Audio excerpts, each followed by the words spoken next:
Hello everyone, मैं doctor प्रगति गुप्ता और आज इस वीडियो में हम बात करने वाले हैं उन मेथड्स के बारे में जिनकी मदद से हम अपनी बॉडी के अंदर पोटेशियम लेवल्स को कंट्रोल में रख सकते हैं एक किडनी फेलियर पेशेंट के अंदर। क्योंकि हमें समझना ये बहुत ज़्यादा ज़रूरी है कि पोटेशियम एक ऐसा बेसिक इम्पॉर्टेंट मिनरल है जो हमारी बॉडी में बहुत से फंक्शंस को कंट्रोल करता है। पोटेशियम का ऑप्टिमम अमाउंट में हमारी बॉडी में प्रेजेंट होना बहुत ज़्यादा इम्पॉर्टेंट है, क्योंकि अगर आपके पोटेशियम वैल्यूज़ नॉर्मल रेंज से अबव होती है, हाइपर कैलीमिया की कंडीशन में अगर हम जाते हैं तो उस कंडीशन में भी बॉडी को बहुत सारे सिम्टम्स से सफ़र करना पड़ता है, जैसे कि आपकी बॉडी में नमनेस महसूस होना, टिंगलिंग महसूस होना, जैसे चींटी चलने जैसा सेंसेशन बने रहना या बहुत ज़्यादा कमज़ोरी महसूस होना। ये सारे सिम्टम्स हाइपर कैलीमिया के होते हैं जब किसी के ब्लड के अंदर पोटेशियम लेवल नॉर्मल वैल्यू से अबव चला जाता है। अब एक कंडीशन होती है हाइपोकैलीमिया, जिसके अंदर आपकी बॉडी में पोटेशियम की अमाउंट नॉर्मल वैल्यू से काफ़ी कम हो गई है। उस कंडीशन के अंदर भी बॉडी सफ़र करती है कुछ सिम्टम्स से।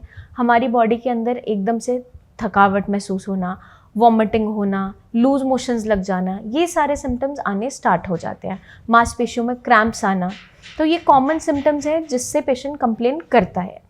अब दोनों ही conditions hyperkalaemia and hypokalaemia, potassium levels का नॉर्मल रेंज से अबव होना, पोटेशियम लेवल्स का नॉर्मल रेंज से काफ़ी बिलो होना, दोनों ही बॉडी के लिए खतरनाक साबित होते हैं। इसको समझना ज़रूरी इसलिए है क्योंकि जो पोटेशियम है एक ऐसा मिनरल है जो हमारी बॉडी के अंदर जितने भी हमारे मसल्स हैं, जितनी मांसपेशियां हैं, उनकी कॉन्ट्रैक्शन है, रिलैक्सेशन है, उनकी मूवमेंट, उन सभी को कंट्रोल करता है। अब जब किडनी फेलियर का पेशेंट है, उसकी बॉडी के अंदर पोटेशियम लेवल्स ठीक से कंट्रोल नहीं हो पा रहे हैं, फ्लक्चुएट कर रहे हैं, कभी अचानक से बहुत ज़्यादा कम हो जा रहे हैं, अचानक से बहुत ज़्यादा बढ़ जा रहे हैं, तो वो दोनों ही कंडीशन पेशेंट के लिए बहुत खतरनाक साबित होती है।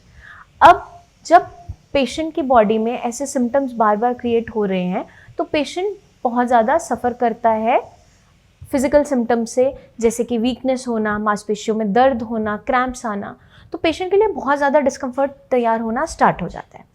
अब पोटेशियम हमारी बॉडी में मसल्स की एक्टिविटी को रेगुलेट करता है, चाहे उसकी रिलैक्सेशन है, कॉन्ट्रैक्शन है, मूवमेंट है। और यही हमारी किडनीज़, हेल्दी किडनीज़ का काम क्या होता है, आपके जितने भी इलेक्ट्रोलाइट है उनको बैलेंस में रखना, उनको ठीक अमाउंट में, ऑप्टिमम अमाउंट में ब्लड के अंदर मेंटेन करना। तो जब किसी की भी किडनी खराब होनी स्टार्ट होती है, पेशेंट सफ़र करता है क्रॉनिक किडनी फेलियर से, तो उस कंडीशन में क्या होता है, अब किडनीज ठीक से अपना काम कर नहीं पा रही हैं, जितनी भी उनको टॉक्सिन्स यूरिन के रास्ते बाहर निकालने होते हैं वो निकाल नहीं पाती है, इलेक्ट्रोलाइट्स का बैलेंस मेंटेन करना होता है वो नहीं कर पाती है। तो उस कंडीशन में देखने को क्या मिलता है, आपकी जो KFT है, किडनी फंक्शन टेस्ट है, उसके अंदर बहुत सी चीज़ें रिफ्लेक्ट होनी स्टार्ट हो जाती है। आपकी क्रिएटिनिन वैल्यूज़ बढ़नी शुरू हो जाती है, यूरिया वैल्यूज़ फ्लक्चुएट होने लगती है, साथ के साथ आपके जितने भी इलेक्ट्रोलाइट्स है, सोडियम, पोटेशियम, इनकी रेंजेस में भी फ्लक्चुएशन आनी स्टार्ट हो जाती है। कभी अचानक से बढ़ जाती है, कभी अंडर वैल्यू भी चले जाते हैं। तो हम इस वीडियो में समझेंगे कि पोटेशियम की नॉर्मल वैल्यूज़ क्या हैं, पोटेशियम की इम्पॉर्टेंस क्या है बॉडी के अंदर, और कैसे एक किडनी फेलियर का पेशेंट इन बढ़ते हुए पोटेशियम लेवल्स को कंट्रोल कर सकता है ताकि आगे चलकर बाकी कॉम्प्लिकेशन से बच सके। अब हम बात करेंगे पोटेशियम की नॉर्मल वैल्यूज़ के बारे में, और 3 तरीके से इसको डिवाइड किया जाता है। एक होता है आपका नॉर्मल रेंज। नॉर्मल रेंज होती है 3.5 to 5 मिलीमोल पर लीटर, जो बेसिकली ज़्यादातर लैब्स में सिमिलर पाई जाती है।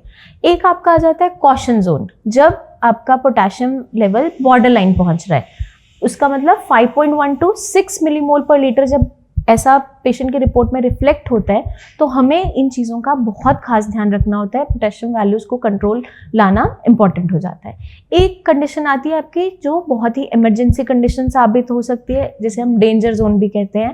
उसमें जब भी आपका पोटेशियम अबव 6 जाता है तो पेशेंट के लिए काफ़ी खतरनाक साबित हो सकता है।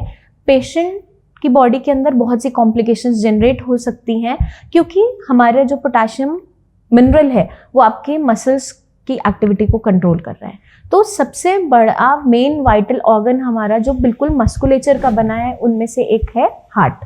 हार्ट की जितनी भी रिदमिक कॉन्ट्रैक्शन है, रिलैक्सेशन है, सब चीज़ों को पोटेशियम आयन कंट्रोल करती है। अब जब किसी का पोटाशियम अचानक से 6 से अबव पहुंचना स्टार्ट होता है तो आपकी हार्ट के अंदर एरिदमिया स्टार्ट हो जाता है, हार्ट की कॉन्ट्रैक्शन रिलैक्सेशन मसल्स पे फर्क आना स्टार्ट होता है, जिसकी वजह से कभी कभार पेशेंट को हार्ट अटैक भी आ जाता है। तो पोटाशियम इसलिए बहुत ज़्यादा ज़रूरी मिनरल है जिसको कंट्रोल नॉर्मल रेंज में रखना, ऑप्टिमम अमाउंट में रखना ज़रूरी है किडनी फेलियर पेशेंट के अंदर। क्योंकि किडनी फेलियर पेशेंट के अंदर जब किडनीज ठीक से काम नहीं कर रही है तो जितने भी हमारे इलेक्ट्रोलाइट्स है इनका इम्बैलेंस होना स्टार्ट हो जाता है। तो अभी हमने 3 कैटेगरीज के बारे में बात की, एक नॉर्मल रेंज, एक कॉशन जोन जहाँ पे हमें ध्यान देना स्टार्ट करना ज़रूरी हो जाता है, और एक होता है डेंजर जोन। तीनों कंडीशन के बारे में इंफॉर्मेशन आपको होना इसलिए ज़रूरी है, अगर आप किडनी फेलियर के पेशेंट हैं या आपके कोई भी फैमिली मेम्बर इस बीमारी से सफ़र कर रहे हैं तो आपका अवेयर रहना बहुत इंपॉर्टेंट है। क्योंकि एक थोड़ा सा चेंज आपकी रिपोर्ट के अंदर आपकी हेल्थ के लिए बहुत ही खतरनाक साबित हो सकता है, अगर कोई भी ऐसी अचानक से कॉम्प्लिकेशन आती है तो। इसके लिए अगर आप जानते हो, आपको नॉलेज है कि आपकी वैल्यूज़ में फ्लक्चुएशन आ रही है, तो आप थोड़े कॉशियस हो जाते हो और तरीके से हम काम करना स्टार्ट करते हैं और चीज़ों को मैनेज करना स्टार्ट कर देते हैं। अब जब हमें रेंजेस के बारे में पता है कि किस रेंज पे खतरा हो सकता है, किस पे हमें ध्यान देना है, तो आप अपने रेगुलर रूटीन चेकअप्स करवाते रहिए। एवरी मंथ 15 डेज पे अपना KFT ज़रूर करवाइए। उसके अंदर अपना कंप्लीट KFT करवाना इंपॉर्टेंट है, not only creatinine. Complete KFT के अंदर आपका क्रिएटिनिन, यूरिया, यूरिक एसिड, जितने भी इलेक्ट्रोलाइट्स हैं, sodium, potassium, calcium, phosphorus, chloride, सारे मिनरल्स का प्रेजेंट होना रिपोर्ट के अंदर ज़रूरी है, क्योंकि बहुत सारी चीज़ों को ध्यान में रखते हुए काम किया जाता है। कभी कभार कुछ पेशेंट्स का बहुत कम वैल्यूज, क्रिएटिनिन वैल्यू 3-4 होने पे भी डायलिसिस कर दिया जाता है। क्यों? क्योंकि अचानक से पोटाशियम 6 के अबव पहुंच गया था, मैनेज नहीं हुआ, डायलिसिस करके उसको नीचे लाया गया। क्रिएटिनिन वैल्यूज नहीं थी जिसकी ज़रूरत थी डायलिसिस की, बट पोटाशियम बढ़ गया था और वो बहुत ज़्यादा रिस्की साबित हो सकता था।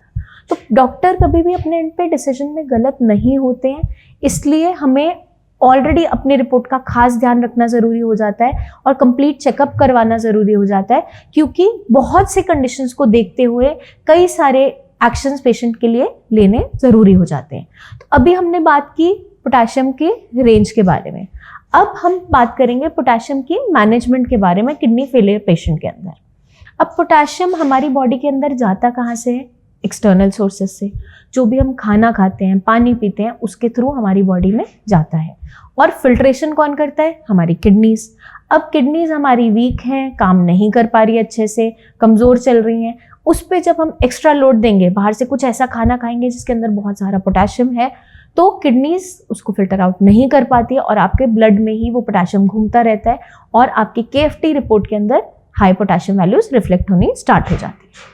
तो अब हमें समझना ज़रूरी है कि कौन सी ऐसी फूड आइटम्स हैं जिनको अवॉइड करना है, या फिर कोई हाई पोटाशियम फूड आइटम अगर हम ले भी रहे हैं तो किस तरीके से लेना है ताकि हमारी बॉडी को नुकसान ना पहुंचाए। सबसे पहले एक बेसिक रूल हम याद रखेंगे, किस तरीके से हम डिसाइड कर सकते हैं कि ये सब्जी हमें खानी है, नहीं खानी है, ये फ्रूट लेना है, नहीं लेना है। एक सिंपल सा फॉर्मूला है, जितनी भी आपकी ब्राउन रूटी वेजिटेबल्स होती हैं, ज़मीन के नीचे लगने वाली सब्जियां, भूरे रंग की सब्जियां, आलू है, शकरकंदी है, चुकंदर है, अरबी है, जिमिकंद है, ये सारी की सारी जो भी वेजिटेबल्स होती हैं इनके अंदर पोटाशियम की मात्रा भरपूर होती है। हर एक फूड आइटम में पोटाशियम प्रेजेंट होता है, बस उसकी सर्विंग का फ़र्क होता है। किसी में पोटाशियम की क्वांटिटी ज़्यादा है, किसी में कम है, थोड़ी बहुत सब फूड आइटम्स के अंदर प्रेजेंट रहती ही है।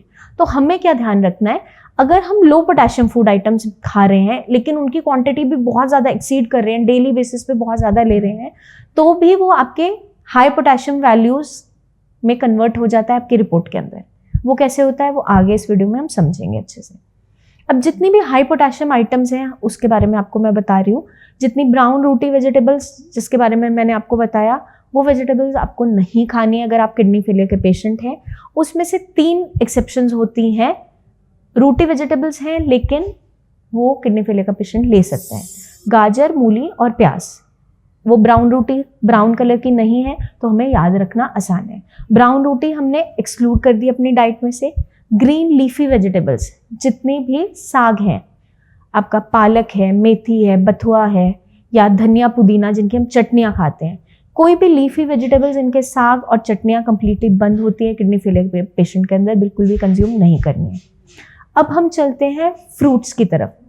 जितने भी आपके ड्राई फ्रूट्स हैं, सूखे मेवे या ड्राइड फ्रूट्स, सुखाए गए फल, जैसे कि खुमानी है, प्लम है, इनको सुखाया जाता है, ये आपको नहीं कंज्यूम करनी है। क्योंकि जब भी हम किसी फ्रूट को ड्राई कर रहे हैं, अगर वो लो पोटेशियम भी है, ड्राई होने पे वाटर कंटेंट सारा निकल जाता है, उसका जूसेस ड्राई अप हो जाते हैं, उसके अंदर जो भी कंटेंट रह जाता है काफ़ी कॉन्सेंट्रेटेड फॉर्म में रह जाता है और उसके अंदर पोटेशियम का कंटेंट बढ़ जाता है। वैसे ही गुड़ गन्ने के रस से बनता है, गन्ने के रस को बहुत ज़्यादा काढ़ा जाता है, उसको सॉलिडिफाई किया जाता है, तब गुड़ बनता है। अब गुड़ के अंदर दिक्कत क्या होती है कि गन्ने के रस को जब हमने बहुत ज़्यादा काढ़ दिया, उसको कॉन्सेंट्रेटेड फॉर्म में लाए, तो गुड़ के अंदर पोटेशियम की क्वांटिटी काफ़ी ज़्यादा हो जाती है, इसलिए किडनी फेलियर के पेशेंट के अंदर गुड़ कंप्लीटली बंद होता है। जितने भी आपके लो सोडियम सॉल्ट्स हैं, जैसे हम कई सारे सॉल्ट्स मार्केट में अवेलेबल होते हैं, उसके अंदर क्या होता है, आपकी बॉडी के अंदर बीपी को अच्छे से मेंटेन करने के लिए सोडियम क्लोराइड को रिप्लेस किया जाता है पोटेशियम क्लोराइड से। अब सोडियम क्लोराइड हट गया, पोटेशियम क्लोराइड आ गया। पोटेशियम की मात्रा बॉडी के अंदर डेली बेसिस पे ज़्यादा चलती चली जाती है और किडनी फेलियर के पेशेंट में बीपी तो मैनेज होना स्टार्ट हो जाता है, लेकिन ब्लड के अंदर पोटेशियम की वैल्यूज़ बढ़ जाती है। तो हमें जो भी लो सोडियम सॉल्ट्स हैं उसका इस्तेमाल नहीं करना है। नॉर्मल सेंधा नमक हम यूज़ करेंगे खाने के अंदर, वो भी pinch of salt in every meal depending upon your BP readings. आपको अपना बीपी डेली बेसिस पे मॉनिटर करना है। अगर आपका बीपी बिल्कुल नॉर्मल है, 120/80, 130/80, नीचे वाला बीपी रेगुलर रेंज में 80 के आसपास चल रहा है, तो आप अपने खाने के अंदर थोड़ा थोड़ा नमक ले सकते हो, pinch of salt in every meal, तीनों टाइम की मील में थोड़ा थोड़ा डाल सकते हो, उसमें भी सेंधा नमक। अगर आपका बीपी शूट अप कर रहा है, नीचे वाला बीपी 85, 90 क्रॉस कर रहा है, तो वहाँ हमें सॉल्ट को लिमिट करना ज़रूरी हो जाता है। तो बहुत सारी ऐसी चीज़ें हैं जिनको हम नेक्स्ट वीडियोस में डिस्कस करते जाएंगे डिटेल में। बेसिक ओवरव्यू मैं इस वीडियो के अंदर आपको दे रही हूँ पोटेशियम लेवल्स को लेकर। अब हमने बात की डाइट के अंदर जो पोटेशियम जा रहा है उसको हमने रोक दिया, नहीं खाया, अपनी बॉडी में जाने ही नहीं दिया। एक मेथड ये हो गया। अब फॉर एग्जाम्पल मान लीजिए पेशेंट का किसी दिन हाई पोटेशियम कोई आइटम खाने का मन कर रहा है, मान लो फॉर एग्जाम्पल आलू, हर किसी का फेवरेट होता है, हर वेजिटेबल में ऑलमोस्ट डलता है, हर किसी का मन करता है। जब भी पेशेंट आता है वो क्या पूछता है, आलू खा सकता हूँ? अगर पेशेंट डायबिटिक नहीं है और आपके पोटेशियम वैल्यूज रेंज के अंदर है, जो मैंने आपको नॉर्मल रेंज बताई थी 3.5 to 5 के इन बिटवीन आपका कहीं ना कहीं लैंड कर रहा है, तो उस कंडीशन में आप आलू खा सकते हो कभी कभार, once or twice a week. वो भी किस तरीके से खाओगे, लीच करके। अब लीचिंग प्रोसेस क्या होता है आप उसको समझ लीजिए। लीचिंग प्रोसेस के अंदर हम किसी भी वेजिटेबल के अंदर से जितने आपके वाटर सॉल्युबल मिनरल्स हैं उनको ड्रेन ऑफ कर पाते हैं, या फिर जितने भी न्यूट्रिएंट्स हैं वो भी साथ में ड्रेन ऑफ हो जाते हैं। तो अगर किसी किडनी फेलियर के पेशेंट का आलू खाने का मन है और डायबिटिक नहीं है, पोटेशियम वैल्यूज रेंज के अंदर है, उसी कंडीशन में पेशेंट को आलू खाने के लिए अलाउ कर सकते हैं, वो भी once in a while, once or twice a week, not on regular basis. उसमें आप क्या करोगे, एक आलू लोगे, अच्छे से उसको पील ऑफ करोगे, बहुत छोटे छोटे स्लाइसेस में कट करोगे, पानी में एटलीस्ट फॉर 1.5 to 2 आवर्स सोक करके छोड़ दोगे। उसके बाद पानी में से उसे निकालोगे, अच्छे से वार्म वाटर या नॉर्मल वाटर से रिंस ऑफ करोगे और फिर उसकी सब्जी बनेगी। जब उसके अंदर बिल्कुल भी स्टार्च, पोटेशियम सब कुछ लीच ऑफ हो जाएगा, तब उसकी सब्जी बनेगी। फ्लेवर टेस्ट नहीं आता पेशेंट को ज़्यादा, लेकिन पेशेंट को तसल्ली मिलती है कि मुझे आलू खाने के लिए मिल गया। तो ये लीचिंग प्रोसेस है। ऐसे हम हाई पोटेशियम वेजिटेबल्स के लिए करते हैं, चाहे आपका आलू है, शकरकंदी है, मेथी, पालक, बथुआ है, सारे के सारे वेजिटेबल्स को हम इस तरीके से ले सकते हैं। लेकिन कंडीशंस अप्लाई करती हैं साथ में। अगर पेशेंट का पोटेशियम लेवल रेंज में है और पेशेंट डायबिटिक नहीं है तो उस कंडीशन में हम आलू अलाउ कर सकते हैं। बाकी ग्रीन लीफी वेजिटेबल्स जैसे मेथी है, डायबिटिक पेशेंट के लिए काफ़ी अच्छी होती है, लेकिन हाई पोटेशियम होने की वजह से किडनी फेलियर के पेशेंट के लिए उतनी सेफ नहीं होती। तो आप क्या कर सकते हो, अब सर्दियाँ आ रही हैं, पेशेंट को मेथी खाने का मन है, अच्छे से आप पहले मेथी के लीव्स को पानी में छोड़ दोगे थोड़ी देर के लिए, 1.5-2 घंटे के लिए पानी में सोख करके छोड़ दोगे, उसको निचोड़ोगे, उसको आप बॉईल करोगे। फिर से उसको निचोड़ के आटे में गूंथ के आप उसकी रोटी बनाकर पेशेंट को दे सकते हो। इस तरीके से मेथी की कंजम्पशन की जा सकती है। पेशेंट चाहे डायबिटिक हो वो भी यूज़ कर सकता है। तो हमें कुछ चीज़ों का ध्यान रखना बहुत इंपॉर्टेंट हो जाता है। अब साथ में ये समझना ज़रूरी है कि किस कंडीशन में लीचिंग करनी है और किस कंडीशन में लीचिंग नहीं करनी है। ये बहुत ध्यान में रखने वाली चीज़ें हैं, क्योंकि अक्सर पेशेंट यही गलतियां कर रहे होते हैं, हमारे पास क्लिनिक में आ रहे होते हैं इन्हीं गलतियों के साथ। तो अपने एक्सपीरियंस से मैं आपको शेयर करना चाहती हूँ इस वीडियो के अंदर कि आपको किन चीज़ों का ध्यान रखना है और किन चीज़ों में लीचिंग को अवॉइड करना है। अगर आपके रिपोर्ट के अंदर पोटाशियम बहुत ज़्यादा बढ़ रहा है, उस कंडीशन में तो हमें high potassium vegetables and fruits खाने ही नहीं है। अब अगर आपकी वैल्यूज़ पोटाशियम की आपकी रिपोर्ट के अंदर 3.5 to 5 के इन बिटवीन लैंड कर रही है, उस कंडीशन में आप हाई पोटाशियम वेजिटेबल्स अगर ले रहे हो, आलू है, शकरकंदी है या जिमीकंद है, तो इसको पहले आप अच्छे से लीच करोगे, जिस प्रोसेस से मैंने आपको बताया है। अब कई पेशेंट्स हर एक वेजिटेबल को लीच ऑफ कर रहे होते हैं। मैं मानती हूँ हर एक फूड आइटम में कुछ ना कुछ अमाउंट ऑफ पोटाशियम होता है। हाई पोटाशियम वेजिटेबल्स को हम लीच करके सेफ बनाते हैं किडनी फेलियर के पेशेंट के लिए। बट अगर किसी पेशेंट का पोटाशियम लेवल्स ठीक रह रहे हैं, बढ़ ही नहीं रहे हैं, तो उस कंडीशन में आपको बाकी जो लो पोटाशियम वेजिटेबल है, जैसे गाजर है, मूली है, प्याज है, भिंडी है या बैंगन है, जो आप सब्जियां खा पा रहे हो, आपको हर एक वेजिटेबल को लीच नहीं करना है। वो क्यों नहीं करना है वो समझना ज़रूरी है, क्योंकि जब भी आप लीचिंग करते हो उसमें क्या होता है, सिर्फ पोटाशियम नहीं जाता वेजिटेबल के अंदर से, खाने के अंदर से, आपकी वेजिटेबल में से, आपकी दालों में से सारे और भी मिनरल्स ड्रेन ऑफ हो जाते हैं। तो आपके बॉडी में बचा क्या जाने के लिए? कोई भी मिनरल नहीं बचा, तो बॉडी में वीकनेस क्रिएट होनी स्टार्ट हो जाती है, पेशेंट का वेट लॉस होने लग जाता है, पेशेंट को थकावट जल्दी महसूस होने लगती है, ये सारी कॉम्प्लिकेशंस आनी स्टार्ट हो जाती है। तो अगर आपके पोटाशियम वैल्यूज़ रेंज के अंदर है, 3.5 to 5 के अंदर है, उस कंडीशन में आप लो पोटाशियम आइटम्स को लीच नहीं करोगे। नॉर्मल अच्छे से वॉश करो, नॉर्मल जैसे घर वालों का खाना बनता है वैसे ही आपका खाना बनेगा, अलग से नहीं बनेगा उस कंडीशन में। तो इन चीज़ों का हमें खास ध्यान रखना है। अगर हम इन सारी चीज़ों का अच्छे से ध्यान रखते हैं, अपनी डाइट में हाई पोटाशियम को ऐड ऑन करते ही नहीं है, या फिर कुछ कंडीशंस में जहाँ डॉक्टर अलाउ कर रहा है प्रिकॉशंस के साथ लेते हैं, तो कभी भी पोटाशियम वैल्यूज़ के अंदर चेंजेस देखने को नहीं मिलते, वो नॉर्मल रेंज के अंदर चलते चले जाते हैं। हाइपोकैलेमिया, हाइपरकैलेमिया के कंडीशन में हम नहीं पहुंच पाते हैं। तो हमें छोटी छोटी चीज़ों का बहुत अच्छे से ध्यान रखना है, इन प्रिकॉशंस को फॉलो करना है, ताकि आपकी बॉडी में कोई भी ऐसी कॉम्प्लिकेशन तैयार ना हो जिसकी वजह से आपको लो क्रिएटिनिन वैल्यूज़ पे अचानक से डायलिसिस के लिए भागना पड़े। तो अगर हम इन चीज़ों का ध्यान रखते हैं, पेशेंट बहुत आराम से अपनी लाइफ बिना कॉम्प्लिकेशन के निकाल लेता है, एक किडनी फेलियर का पेशेंट। बस आपको ध्यान रखना होता है इन छोटी छोटी चीज़ों का, जो मैंने आपको इस वीडियो के अंदर बताई है। आई होप ये वीडियो बहुत ज़्यादा आपको मदद करेगी पोटाशियम को समझने में, किडनी फेलियर को समझने, अपने कंडीशन को समझने में। आपके माइंड में फिर भी कोई डाउट्स हो किसी भी चीज़ को लेकर, अपनी किडनी हेल्थ को लेकर, अपनी डाइट को लेकर, अपनी रिपोर्ट्स की वैल्यूज़ को लेकर, तो आप बेझिझक नीचे दिए हुए नंबर्स पर हमें कॉल करके हमारे टीम ऑफ डॉक्टर्स से फ्री ऑफ कंसल्टेशन बात कर सकते हैं। आप मुझसे आकर क्लिनिक में भी मिल सकते हैं, ओपीडी में आप अपॉइंटमेंट ले सकते हैं। अपनी सारी की सारी fresh KFT reports, ultrasound reports, आपकी यूरिन की जो भी रूटीन एग्जामिनेशन हुई है, जितनी भी आपकी ऑलरेडी प्रिस्क्रिप्शन चल रहा है मेडिसिन का, साथ में आप कैरी ज़रूर कीजिए, क्योंकि हमारे पास अगर आपकी छोटी छोटी इन्फॉर्मेशन होगी, छोटी छोटी बारीकी हमारे पास प्रेजेंट होती है, तो आपका इलाज करने में हमें बहुत ज़्यादा ईजी होता है, बहुत ईजीली मैनेज होने लगती है चीज़ें और मदद मिलती है। जल्दी मिलेंगे नेक्स्ट वीडियोस में, जहाँ मैं लेकर आऊँगी बहुत से ऐसे टॉपिक्स जो आपको आपकी किडनी को अच्छे तरीके से समझने में मदद करेंगे और किडनी फेलियर की कंडीशन को मैनेज करने में हेल्प करेंगे।